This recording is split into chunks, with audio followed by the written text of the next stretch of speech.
Hello, guys, and welcome back. This is the third episode in the production lessons, and we are today doing structuring songs, EQing, and layering sounds.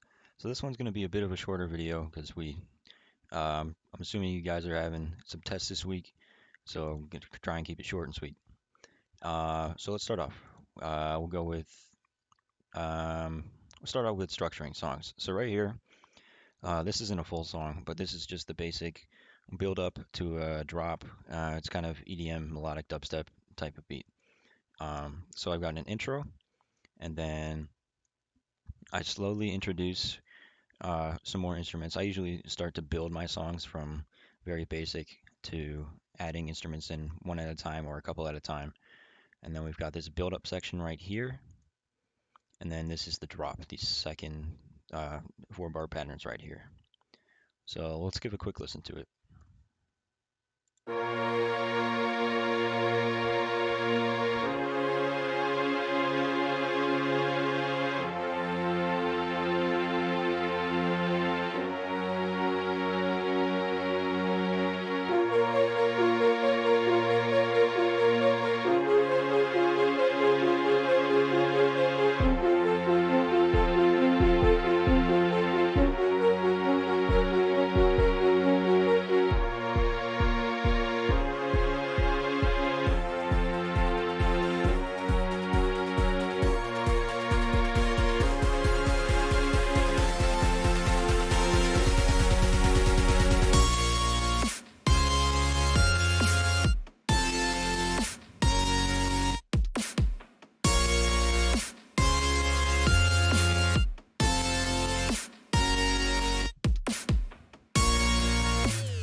All right, so let's break down the structure a little bit. So in the very beginning, we've got this string intro and brass, and then some pads as well. That goes for the first 8 bars. And then we've got the strings, the brass, the pads, and then we introduce this arpeggio. We covered that in the previous. This is the brass and the strings that both play the same part. I'll play that real quick.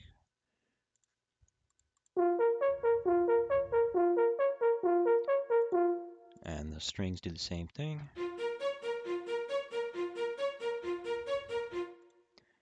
And then we slowly introduce a kick right here.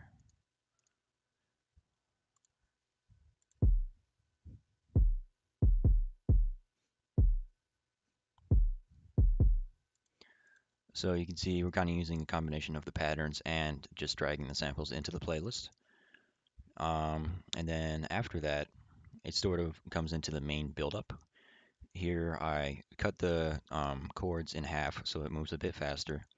I did a kick build-up, so I'll play that real quick. It starts off slow and slowly gets faster.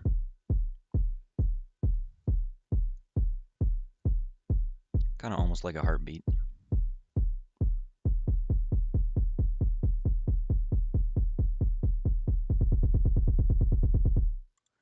And then we've also got an automation clip, which we'll cover in a second. We also have some build-up drums right here. This is just from a sample, and there's an automation on this to make it slowly get louder as well.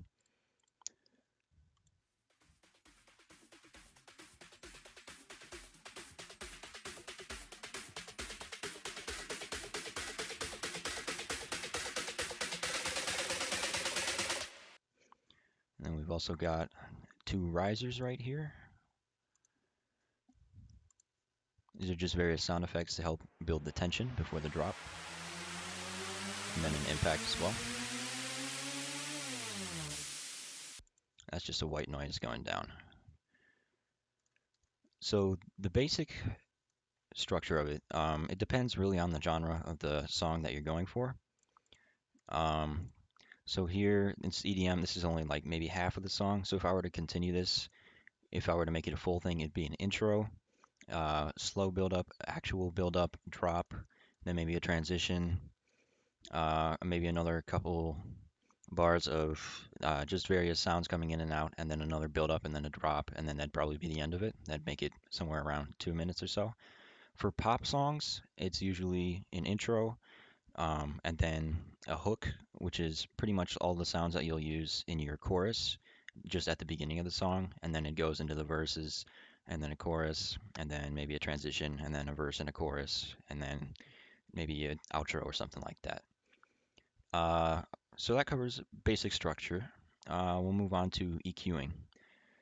So in here we've got some pads and some strings and brass. So we'll go through this part right here.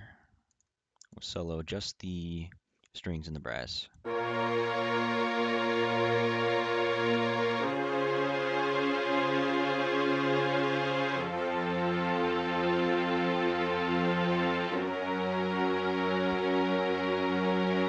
So right here on the mixer track, I didn't actually EQ anything because I thought it sounded good as it was. So if you're layering sounds, if you find a good sample that sounds good with something else, you really don't need to EQ it.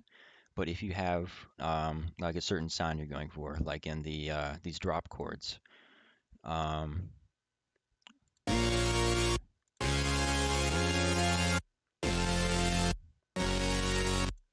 so here we've got the chords, a bass, we'll add the lead and the sub bass as well.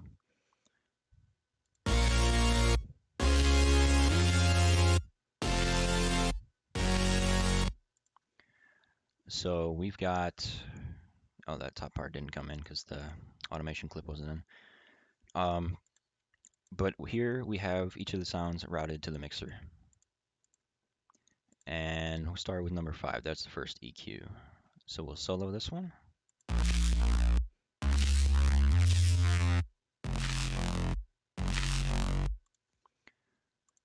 So we've got a very, very low cut on the subs that are almost inaudible. That's just to help with the mixing. We briefly touched on that in the last stream. And that's the only EQ we have for this one. But I routed each of these tracks that were linked to the chords or the supersaw, and then I route them to this main track, this main mixer. It's called a bus when you route multiple, one or more different mixer tracks to another mixer track. You can call this a bus because it's taking each of these individual tracks through it and then out to the master. So in here, we've got a limiter. Basically, it's a compressor to make it sure that it's all at a similar volume.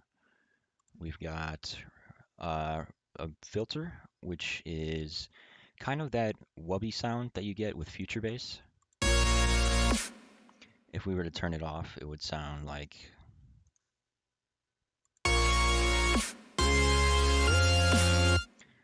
So it's got a little bit of a dip. This is a volume modulator.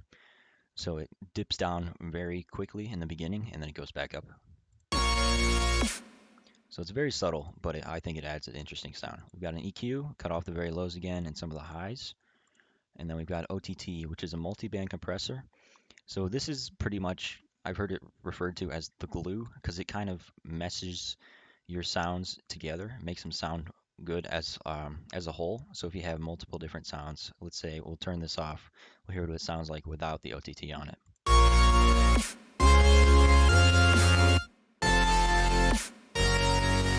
So it sounds kind of muddy and it's not like coherent, but if we enable OTT,